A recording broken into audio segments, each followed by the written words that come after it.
Welcome to ldsbookreviews.com. My name is Ryan Daly.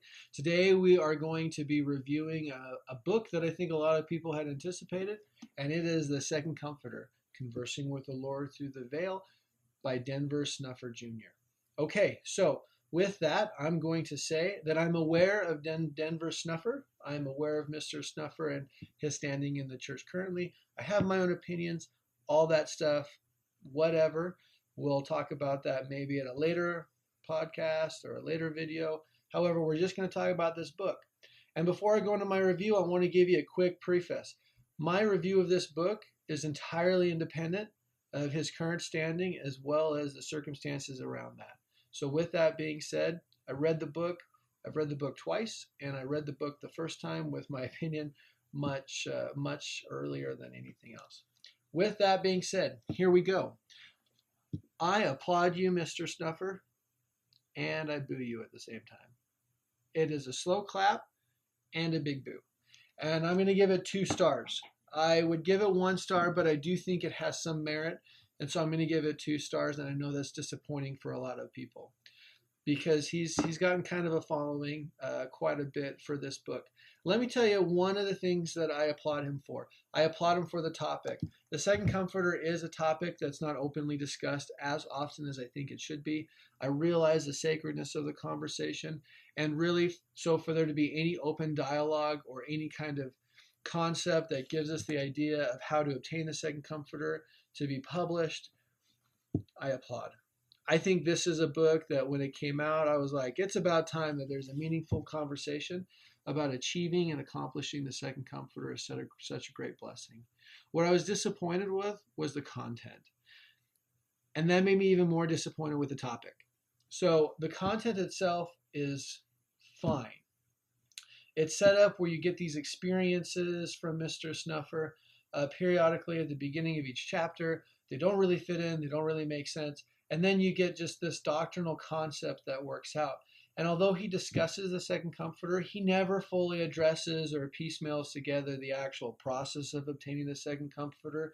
And I feel entirely ignores research and doctrinal comments made by prophets and apostles in the past. I apologize. And I will not edit that out because that's just how this is. And for the sake of being able just to discuss the Second Comforter. And so then it becomes very clear that for the most part, this is a sensational book. This is a book intended to sell books and draw attention. This is a book intended to do exactly what it did for me and to say, ooh, the Second Comforter, it's about time. I should read that book.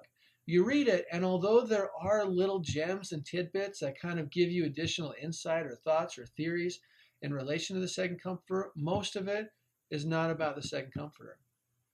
And most of it doesn't actually create a framework or a clear path or understanding in actually how to receive the Second Comforter. So it is a fairly big book.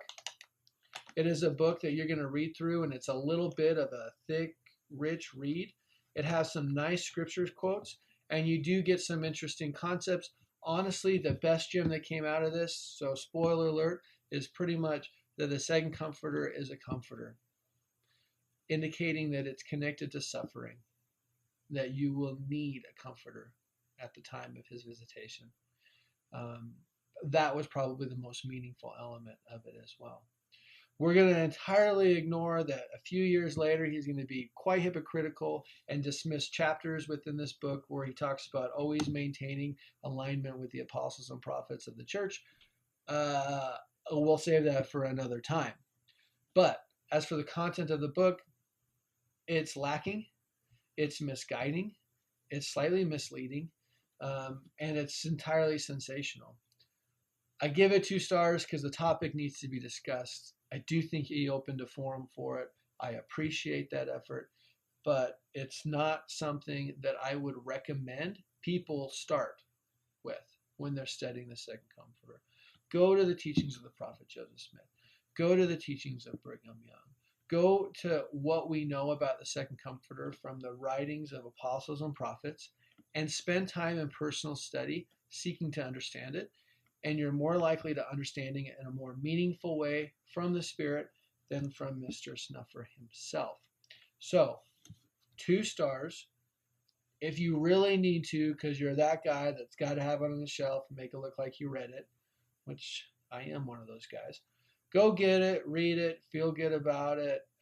But you're really not going to carry much out with it except for the pride of saying you read a book about the Second Comforter.